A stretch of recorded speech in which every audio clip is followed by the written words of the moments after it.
આપણે જાણીએ છીએ કે દરેક મોટી સફરની શરૂઆત બસ એક નાના પગલાંથી થાય છે. ભારતની અવકાશ યાત્રા માટે એ પહેલું પગલું હતું એક સેટેલાઇટ. એનું નામ હતું આર્યભટ્ટ. તો ચાલો આજે સમજીએ કે કેવી રીતે આ એક જ મિશને ભારતના ભવિષ્યને આકાશની ઊંચાઈઓ સુધી પહોંચાડ્યું. આ તારીખ યાદ રાખજો, 19 એપ્રિલ 1975. આ ફક્ત કેલેન્ડરની એક તારીખ નથી. ખરેખર તો આ ભારતના વિજ્ઞાનના ઇતિહાસમાં એક એવો સુવર્ણ દિવસ હતો જેણે આવનારી પેઢીઓ માટે કહી શકાય કે અનંત શક્યતાઓના દરવાજા ખોલી નાખ્યા. હા, બિલકુલ. આ એ જ દિવસ હતો જ્યારે ભારતે પોતાનો વહેલો ઉપગ્રહ આર્યભટ્ટ સફળતાપૂર્વક અવકાશમાં મોકલ્યો અને આખી દુનિયાને બતાવી દીધું કે જુઓ, હવે અમે પણ પાછળ નથી. આખા દેશ માટે આ એક ઐતિહાસિક અને ખૂબ જ ગૌરવપૂર્ણ ક્ષણ હતી. પણ એક સવાલ થાય, આ ઉપગ્રહનું નામ આર્યભટ્ટ જ કેમ રાખવામાં આવ્યું? ક્યારે વિચાર્યું છે? ચાલો જાણીએ. કારણ કે આ નામ પાછળ પણ એક ખૂબ જ ઊંડો અને આપણા બધા માટે ગૌરવ લેવા જેવો ઇતિહાસ જોડાયેલો છે. આ નામ ભારતના મહાન ગણિતજ્ઞ અને ખગોળશાસ્ત્રી આર્યભટ્ટના સન્માનમાં રાખવામાં આવ્યું હતું. અને આ ખાલી એક નામ નહોતું, ખબર છે, એ એક સંદેશ હતો આખી દુનિયાને કહેવાનો કે જુઓ, અમારો વૈજ્ઞાનિક વારસો કેટલો ભવ્ય છે અને અમે અમારા એ જ પ્રાચીન જ્ઞાનને આધુનિક ટેકનોલોજી સાથે જોડીને આગળ વધી રહ્યા છીએ. અને સૌથી ગર્વની વાત શું હતી ખબર છે? આ ઉપગ્રહ પૂરેપૂરો આપણી પોતાની સંસ્થા ઈસરો એટલે કે ISRO દ્વારા બનાવવામાં આવ્યો હતો. અને એ સમયે તો ઈસરો એકદમ યુવાન સંસ્થા હતી. એનો આકાર પણ ખાસ હતો, બહુફલકીય. અને એનર્જી માટે શું? Solar panels. સાચું કહું તો એ સમયના મર્યાદિત સંસાધનો સાથે આ એન્જિનિયરિંગનો એક જબરજસ્ત નમૂનો હતો. ઓકે, તો સેટેલાઇટ તો બની ગયો, એકદમ તૈયાર.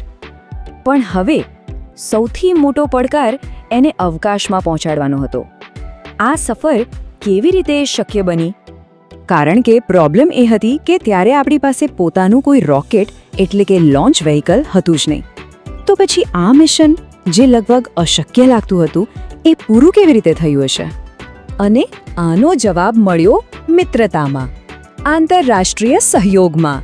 ભારતે ત્યારે સોવિયત સંઘ સાથે હાથ મિલાવ્યા અને એમની મદદથી એમના લોન્ચ સ્ટેશન પરથી આર્યભટ્ટને સફળતાપૂર્વક અવકાશમાં મોકલવામાં આવ્યો.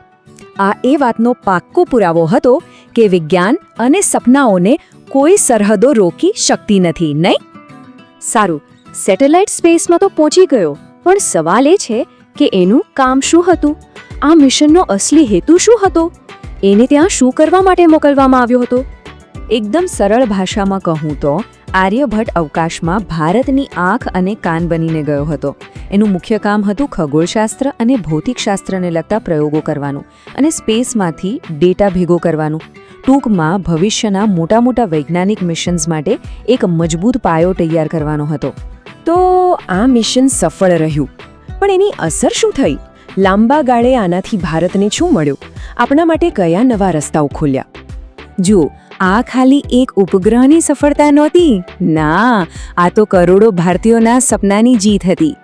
એણે આપણા વૈજ્ઞાનિકોમાં એક એવો જબરદસ્ત આત્મવિશ્વાસ ભરી દીધો કે હવે આપણા માટે આકાશ પણ કોઈ સીમા નથી. આનાથી એ સાબિત થઈ ગયું કે આપણે પણ મોટા સપના જોઈ શકીએ છીએ અને એને હકીકતમાં ફેરવી પણ શકીએ છીએ. આર્યભટ્ટ તો બસ એક શરૂઆત હતી, પહેલું પગથિયું. અને એ જ પાયા પર આજે આપણે મોટા મોટા મિશનોની ઇમારત ઊભી કરી છે. તમે વિચારો, ચંદ્રયાન હોય કે પછી મંગલયાન, આ બધી ઐતિહાસિક સફળતાઓનું મૂળ ક્યાં છે? બસ એ જ પહેલા બીજમાં, જે આર્યભટ્ટે રોપ્યું હતું. એટલે જ આર્યભટ્ટ ફક્ત એક મશીન નથી, એ તો ભારતના જુસ્સાનું, આપણા પરિશ્રમનું અને આપણી આત્મનિર્ભરતાનું એક જીવંત પ્રતીક છે. એક એવું પ્રતીક જે આજે પણ આપણને યાદ અપાવે છે કે જો દિલમાં દૃઢ સંકલ્પ હોય ને તો દુનિયામાં કશું જ અશક્ય નથી.